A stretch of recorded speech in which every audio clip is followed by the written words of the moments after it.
assault right now. It's not alarmism, it's not exaggeration.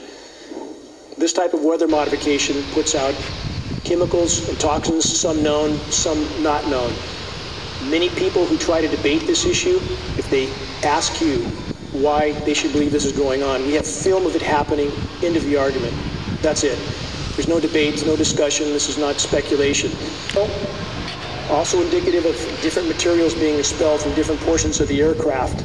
So again, this amounts to weather warfare, period. The U.S. has historically engaged in weather warfare around the globe. This is historical fact. We have data going back to Vietnam, 1968, Project Popeye. 1976, UN passed resolutions forbidding weather modification in wartime. So again, this is not speculation. We live in a society that's been trained to shut down when they hear the word conspiracy theory. They've been conditioned pretty well. But the bottom line is this is the issue that can't be ignored any longer.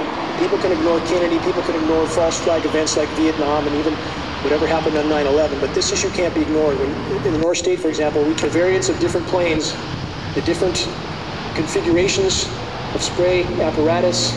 This is an ongoing experiment. There's likely many different configurations. We see aircraft trails that have different color composition. So this is an ongoing experiment of which we are all a part, like it or not. More configurations. Obviously, there's a whole lot of planes with a whole lot of tanks doing a whole lot of something. So this kind of footage should not be ignored. Clearly, these are what would appear to be passenger planes, most of them with windows. So there appear to be many different types of aircrafts involved in the spraying activities. This is what we have. Again, global geoengineering, the ever-changing experiment, and we are, again, part of that experiment. Russian scholar warns of secret U.S. climate change weapon. We have Russia engaged in this as well.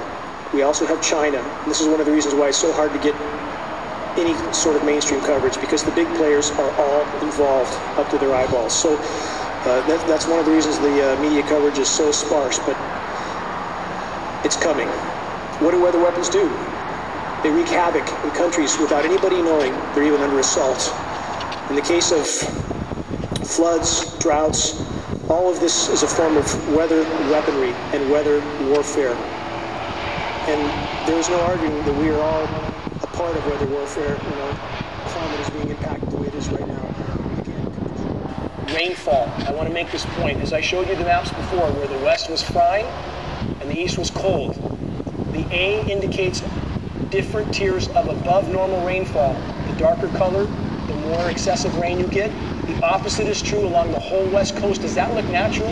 If moisture moves from west to east, how does it get to the east without crossing over the west, without dropping anything? Because they aerosolize our rain.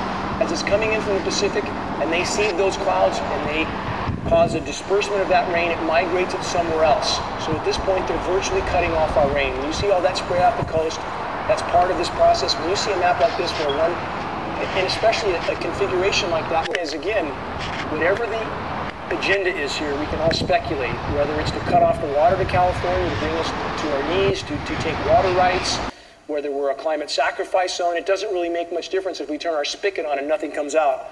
Over and over and